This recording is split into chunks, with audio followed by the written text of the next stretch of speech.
5 hektar. Daya tampungnya itu kurang lebih sampai 14 kapal. Adapun kapalnya mungkin kalau teman-teman belum pernah dengar jenis-jenisnya, di sini ada kapal kargo, ada kapal tug and barge, ada kapal tanker, ada kapal penyeberangan feri juga. Terus untuk nanti rincian di lapangan kita bisa lihat kunjungan ya, atau bisa lihat di PPT itu ada, kita bagi 5 slipway. Slipway itu istilahnya pembagian wilayah per kapalnya. Jadi kapalnya itu nanti dari laut dinaikkan ke atas darat, ditarik menggunakan sistem airbag. Nanti bisa dilihat di lapangan. Kebetulan nanti ada jadwal docking ya. Nanti bisa dilihat juga proses naik turunnya kapal dari darat ke laut atau sebaliknya seperti itu. Untuk luasnya panjang di slipway 1-2 itu 60 meter kali 250 meter. Kemudian ada slipway 3-4-5 itu panjangnya 90 kali 150 meter. Jadi urut dari timur sampai ke barat slipway 1, 2, 3, 4, 5. Jadi dari airbag itu tadi ditarik dengan mesin winch, kurang lebih kapasitasnya 5.000 DWT atau 5.000 ton. Kemudian ada fasilitas listrik kurang lebih 350 kV dan 850 kV. Untuk jam kerjanya di sini karena kita produksinya produksi jasa, bukan produksi barang. Jam kerjanya kita di sini dari hari Senin sampai hari Sabtu. Tapi di hari Senin sampai hari Jumat itu jam kerjanya jam 8 sampai jam 4 sore. Kemudian di hari Sabtu jam 8 sampai jam 3 sore. Dan mungkin kalau teman-teman lihat tadi di pagi hari kita melakukan toolbox meeting, yaitu toolbox meeting itu koordinasi antara beberapa divisi mengenai pekerjaan harian di hari ini, koordinasinya apa aja sih yang dikerjakan. Untuk karyawan di sini total harian dan karyawan tetap kurang lebih 90 orang. Tapi nanti di lapangan ada juga subkontraktor. Kontraktor kurang lebih kisaran 100 sampai 200 orang. Kemudian untuk struktur organisasinya, nah di sini kita bagi menjadi 5 besar, yaitu yang pertama divisi master dock atau yang bagian bertugas untuk menaik turunkan kapal. Kemudian ada divisi produksi yang berurusan dengan kegiatan reparasi kapal. Kemudian ada kalkulasi and finance, bagian ya mungkin yang tahu berkecimpung masalah keuangan. Kemudian ada ARP dan DA, masalah sumber daya manusianya, dan yang terakhir ada masalah divisi marketing, yaitu yang berhubungan dengan customer. Kemudian untuk fasilitas yang ada di galangan kapal Madura, di sini kita punya 5 EXA atau BEGO. Nah itu untuk mengurusi kegiatan narik atau mendorong atau mensupport kegiatan produksi di lapangan.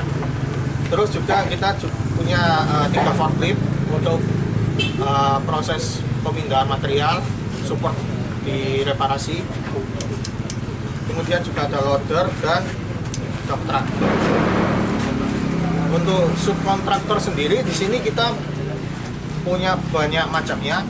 Ada subkontraktor masalah interior, ada masalah cleaning, ada masalah electrical, kemudian ada masalah NDT atau pengetesan masalah tebal plat atau pengetesan masalah destruktif test, non destruktif test. Kemudian ada masalah propulsi untuk pengecekan sistem penggerak di kapal, dan yang paling sering di sini masalah replating atau pergantian plat yang ada di lambung. Kemudian ada sunblasting di sini untuk penggantian cat pada lambung kapal. Dan yang terakhir yaitu subkontraktor dari bengkel atau workshop. Kurang lebih orangnya sekitar tadi 100 sampai 200 orang untuk manpower.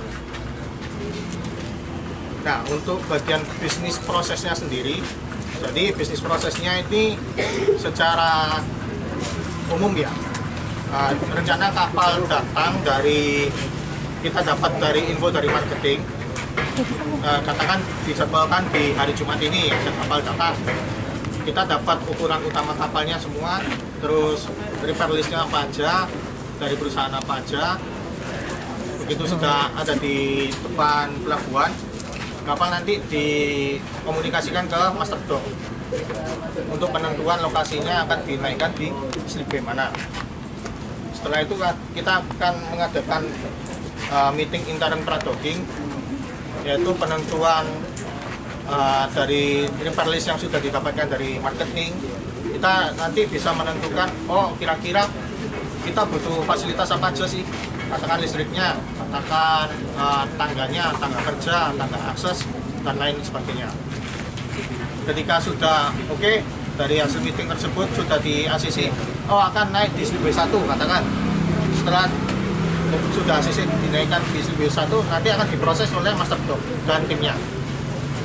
Setelah kapal sudah naik, sudah duduk, nanti akan dilakukan arrival survey. Arrival survey itu pengecekan secara real repair list yang sudah didapat oleh marketing dan nanti didampingi oleh tim produksi, dan nanti ada namanya perwakilan dari owner, yaitu owner surveyor. Itu. Setelah dicek di lapangan, kondisi kapalnya ternyata mungkin bisa kerusakannya bisa lebih ringan ataupun lebih berat, nanti akan dilakukan di arrival meeting, yaitu meeting di mana istilahnya serah terima dari owner dan marketing akan dilimpahkan ke pihak produksi, dan pekerjaan mana aja yang nantinya akan di ACC pekerjaannya tersebut. Setelah arrival meeting nanti akan terbit namanya work order. Work order itu yang pekerjaan mana aja nanti yang sudah di ACC dan ditandatangani oleh owner surveyor dan tim produksi sendiri. Setelah pekerjaan sudah didapat dari tim produksi sendiri, nantinya akan menentukan manpower dan penerbitan SPK, surat perintah kerja, seperti itu. Kemudian nanti akan dilakukan survei HSE. Nah, survei HSE ini nanti ketentuannya buat apa? Untuk masalah keselamatan kerja. Jadi kita nggak mau asal kerja tapi nggak melakukan pemantauan atau melihat kondisi lingkungan kerjanya seperti apa. Kalau misalkan sudah safety, boleh dilakukan untuk lanjut proses produksinya. Nah, setelah semua sudah dilakukan proses produksi, mungkin nanti ada report secara mingguan dari tim produksi dan ada report secara harian juga. Setelah kapal mungkin mendekati selesai proses produksinya, nanti akan dari marketing akan melakukan survei tingkat kepuasan pelanggan kepada owner. Setelah urusan administrasi produksi dan masalah pembayaran sudah selesai, kapal sudah siap untuk mungkin nanti jenis-jenis pekerjaannya di sini ada banyak. Contohnya yang paling pertama masalah docking sendiri itu nanti masalah menaikkan atau menurunkan kapal. Terus nanti mungkin teman-teman juga bisa langsung lihat di lapangan seperti apa yang namanya proses replating, proses blasting and painting, terus ada pekerjaan navigation and communication, terus juga ada masalah elektrikal atau masalah kelistrikan, kemudian ada pekerjaan sistem propulsi, nanti juga bisa lihat di bengkel propulsinya seperti apa. Kemudian ada pekerjaan perawatan jangkar, pekerjaan perpipaan, pekerjaan interior, dan nanti juga bisa lihat di PPT itu ada portofolio pekerjaan yang sudah dikerjakan oleh PT Kalengan Kapal Madura. Untuk topik permasalahannya ini nanti masalah kita yang baru dari Pak atau sudah kayaknya sudah ditentukan ya?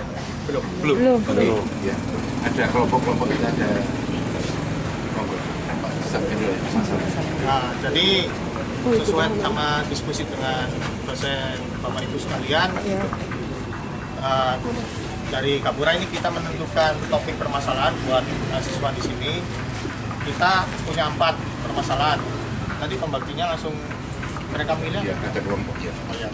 Jadi sebelumnya karena kita masih baru, kurang lebih 5-6 tahun umur perusahaan ini, kita mau menantang teman-teman sekalian, Bapak Ibu sekalian, mengenai perencanaan pengembangan bisnis dengan kondisi yang sudah saya sebutkan di awal mengenai prospek-prospek kedepannya seperti apa, yaitu perencanaan pengembangan bisnis jangka pendek, jangka menengah, dan jangka panjang. Itu yang pertama. Terus kedua yaitu skema penjadwalan reparasi kapal. Kemudian yang ketiga yaitu skema kedisiplinan karyawan. Mungkin terlihat sangat remeh, cuman sepertinya di tiap-tiap perusahaan itu masih tetap ada masalah tersebut. Itu skema kedisiplinan karyawan. Kemudian yang keempat yaitu skema rate review recommendation. Bisa diulang, Pak. Sudah ada di WA. Mungkin perlu ditambahkan kelompok 4 dan 5 masalah 1, kelompok 6 dan 12 masalah 2, 13 dan 14 masalah 3, 18 19 masalah 4. Oke. Pak, tapi setelah proses ini, setelah proses admin dan pembayaran itu apa? Proses penurunan kapal. Oh, penurunan kapal ya? Untuk diserahkan ke user ya, Pak?